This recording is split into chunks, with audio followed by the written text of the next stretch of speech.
Now let's look at this additional example problem. It's called a journey. It's on code forces.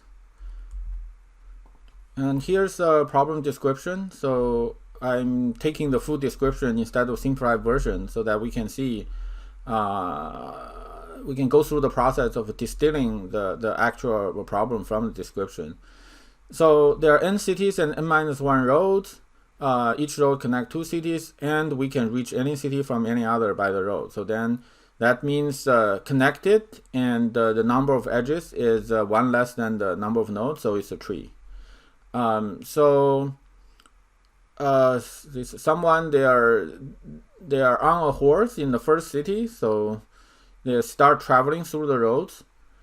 So it's just so the way the horse goes, if a horse reaches a city, it will go to one of the cities connected to the current city, but it will not go to a city that it hadn't visited before. In each such city, they will go with equal probability to any of the city that it can go, and it will stop when there's no such cities. So let the length of each road be 1, and we are asked to compute the expected length of the journey. So encourage you to pause the video and think about the problem and try to solve it. So the path that is followed by this horse is essentially a path in the tree. And the tree is rooted at the starting place, right? So if we root this tree at starting with node 1, then the horse, each time it reaches a node, it will only go to the children because the parent has already been visited. And each children will be visited with equal probability. And once it reaches the leaf, it will stop. So we are trying to calculate the expected length of this journey.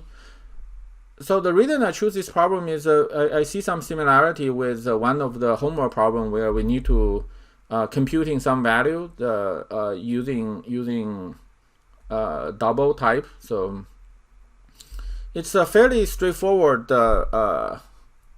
problem in my view. So we are well, yeah, I guess it does require a little bit of knowledge of probability. The expected value of this random variable. So let's look at the DFS code. So the main function of this code is just reading in the data, construct the tree. So this is similar to the other example problem we've seen before. So I'm skipping them, and here I just happen to use C++. And the main function will just call DFS on the root node with the parent node set to be -1. So I'm computing this expected value, and the way I do it is I want to calculate this expected value for each of the children, and then I add them up because I will go to each of them with equal probability. So then this value need to be divided by the number of children. So here I use a variable to calculate the number of children. It's not strictly necessary because based on the length of this adjacency list for the current node, I actually know how many.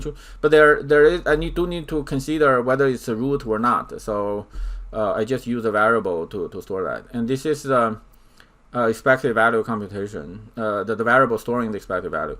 So for every children of the current node, if this current node is not the parent, so this is important for DFS in tree, so just avoid going back to your parent.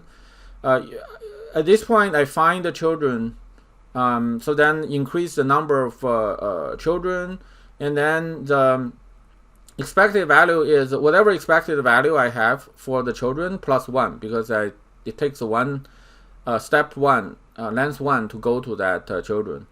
And after this, either I have 0 children, in which case EV is 0, or I have 1 children, in which case I will need to divide by 1, so it's not necessary, so I just return EV. Otherwise, I will return this value divided by the number of children. So that's it for this question.